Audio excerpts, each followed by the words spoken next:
या श्रीस्वयं सुकृतिनां भवनेष्वलक्ष्मी पापात्मनां कृतधियां हृदयेषु बुद्धि श्रद्धा सतां कुलजनप्रभवस्य लज्जा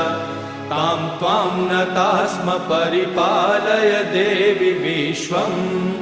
किं वर्णयाम तव रूपमचिन्त्यमेतत्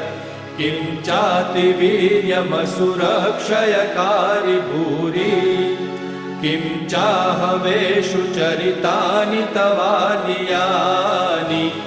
सर्वेषु देवसुरदेवगणादिकेषु हेतुः समस्तजगतां त्रिगुणापि दोषे न ज्ञायसे हरिहरादिभिरप्यपारा